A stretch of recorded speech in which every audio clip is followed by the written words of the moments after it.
one big question is, can a matte screen really replace an e-ink tablet? So I do want to compare it to an e-ink tablet here. So I've got the Tab Ultra C Pro sitting just here as well.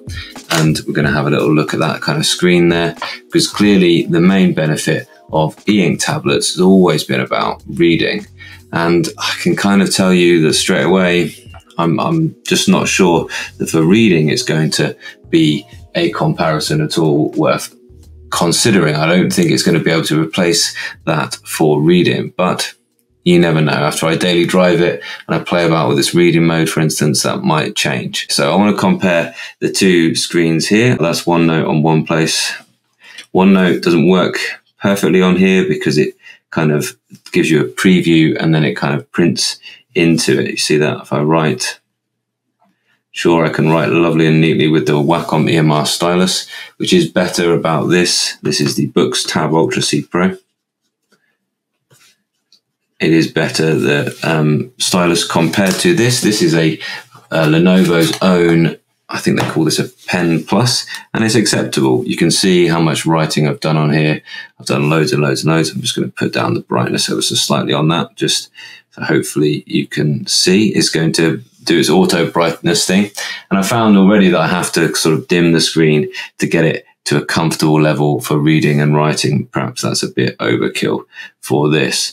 But you can see how much I've been writing on this and it's been acceptable. It's been fine. This one doesn't have a kind of grippy screen. This one has a slightly textured screen. Whereas this matte screen, it doesn't feel like paper, but it does feel nice to write on. I think that's more the point in some ways at the minute. It's not about perfectly emulating paper, but it's about coming up with a screen that is nice to write on and is nice to look at. One thing you've probably noticed me already different to it about using my e-ink tablets, and that's where I spent most of my time using e-ink tablets, is that the screen kind of dims itself because this has to be backlit. Okay, so it has to provide light for all of the pixels, whereas actually the e-ink screen can work without any light on it at all. And I don't know what we're up to here in terms of front light. It's quite high at the minute. I turn the front light right off and you can see there's no light being emitted by the screen here. It can actually stay in this state without using too much power, although the battery life in this isn't ideal. And this is one of the best examples of e-ink right now. And actually the handwriting input is actually not too bad. You can see I've actually enjoyed writing on it. Let's do a little sentence or two. For writing, it's fine.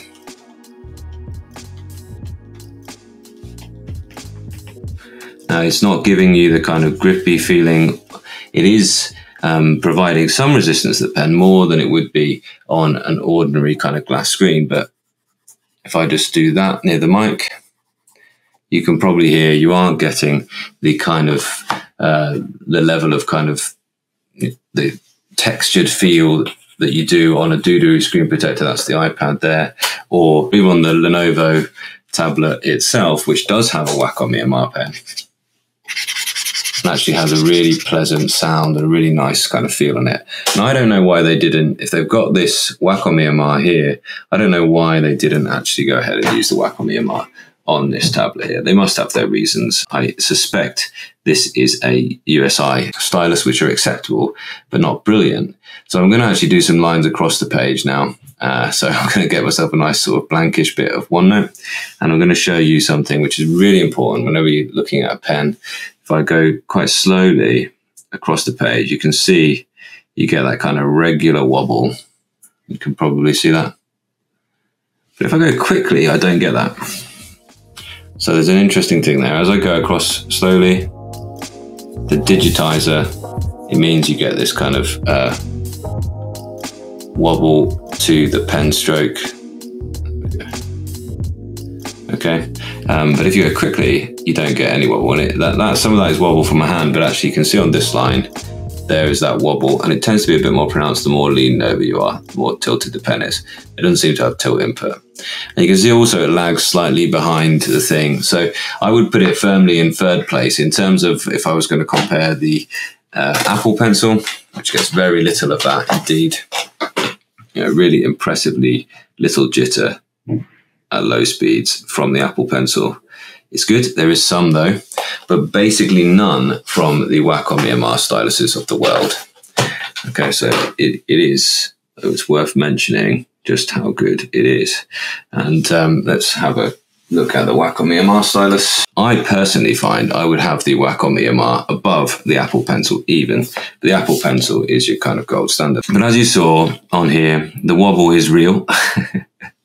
It's something I've put in there. It absolutely is. The wobble on this pen is real, but when you're handwriting, actually, because you're moving quite quickly, your handwriting is actually quite neat. So I'm going to write quite small and quite quickly. Okay, actually handwriting is quite neat and it's quite pleasant to do. So it's actually, it's a good kind of halfway house really. I think that with e-ink you can't do video and you struggle with a lot of apps, and on here actually I think that you've got the pen input for handwriting, drawing maybe not so much. So my big question is going to be going forward, it's going to be, can this kind of emulate the workflow with an e-ink and let me do that bit more? Because I really enjoy the e-ink kind of note-taking experience, and this is geared for note-making. It's not geared for drawing particularly, but it is geared for note-making. As you can see, I've been really enjoying that note-making. Is this going to be the choice for those of us that are note-makers and allow you to do the other things, the kind of productivity things, better than our friend, the Tab Ultra C Pro, and its kind of equivalent? And I think that'll be interesting. And, you know, there'll be some questions I'll have to ask yourself there, like, can I actually stream this to the board in school? Well, you can't do a video out, so that's going to be a really nuisance there. So I'll have to use the Promethean app to do that. Can it be like good enough to actually edit and work on my PowerPoints on this kind of size with the keyboard case there? You know, will they work in split screen and things like Word won't work in split screen? That's going to be tricky.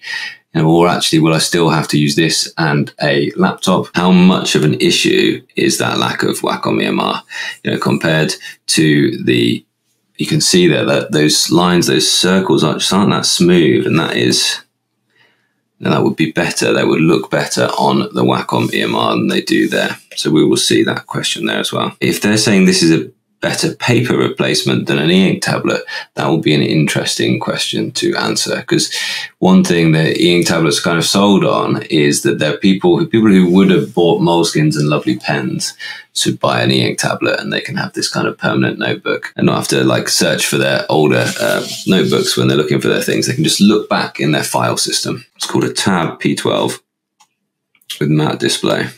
You see the writing is nice, look. You can certainly write in a pleasant way on this screen, and I do enjoy that. It doesn't give you that kind of rough kind of feel, but at least they haven't tried to emulate that with like sound, which completely misses the point. It doesn't have that same kind of sound, but it does have the grip that you need to be able to write nicely, just that little bit of grip. The Geekbench wasn't very impressive, as I've pointed out. Similar sort of spec, similar sort of performance to the e-ink tablet, so I think that makes it a really sort of valid comparison, that actually the e-ink tablet spec and performance-wise should be similar. And certainly this thing is a very valid comparison to it, because they both got this keyboard case. You've got these two alternatives for a paper-ish screen with some of the quality of the paper anyway, and a keyboard case. So let's bring them up and do a little sort of size comparison. So you can see actually there that this is a wider keyboard than this. Yeah, the Lenovo is a wider keyboard than the books. Let's sort of size them up just directly next to one another. They work in a similar way with a kickstand, although I prefer the way this kickstand works, where half of it goes down there. So you can see, yeah, you're going to have a bit more room to type. I'm predicting it's going to be more comfortable typing on the Lenovo than it will be on the books. As I've just tried to point out there, this half the actual case comes off there, and that's made the whole keyboard case, although it's not light, it's lighter than the whole keyboard case is, it feels like anyway, on the Lenovo. So I think the keyboard case, in a way, is all right, it's smaller. They've given it a bit of extra width on either side of the tablet look. I think you do pay that a little bit of extra money for the screen on this, and you're paying a little bit of extra money for the e-ink screen on the Tab Ultras and the e-ink tablets of the world as well. There's an interesting comment here. Have a Clono free ink tablet and an OLED tablet. I think I could live without both now. Yeah, they both excel us at different things. And this is that, bringing those two together. It's not OLED, but it's got that kind of matte screen. Maybe the answer is tandem OLED with matte. Who knows? I just kind of think e-ink is better for reading still. Is my point here. Is it actually this LCD, this IPS panel here, is it actually the worst of both worlds? You know, are you actually getting not so much clarity, not so much contrast, but you're still getting yourself that kind of bursts of blue light? You're not getting vibrant colors, you're not getting deep blacks, although they're not bad, but you are still getting the blue light in your eyes. Now, even for short periods of using this tablet, I've been turning the brightness down. Whether that's just because I'm so used to e-ink or not, who knows? We will see. Drawing, I've looked at and talked about that briefly. I don't know why. I don't know why the button isn't an eraser. I don't know why the button on the pen only seems to bring up the little kind of contextual menu. Or it can be, before I changed it, it did automatically open the Notes app. So whenever you kind of accidentally press this, it opened up the little Lenovo. So you press that and this happened. Like whatever you were doing, it's like, oh, it's got Notes. I didn't want a Notes app right now. Thank you very much. So that was a bit of a nuisance. And I can't see any way just to make it turn it into a eraser every single time. As I've said, the feel isn't paper-like, but it is a nice feel. So there we are. And I have really enjoyed it. I'm trying to get that across. I'm really enjoying this so far. Really am enjoying this so far, this screen here as well. And the thing is, you accidentally press that quite a lot. So luckily now this does this little kind of contextual menu, but always seems to come up on the side.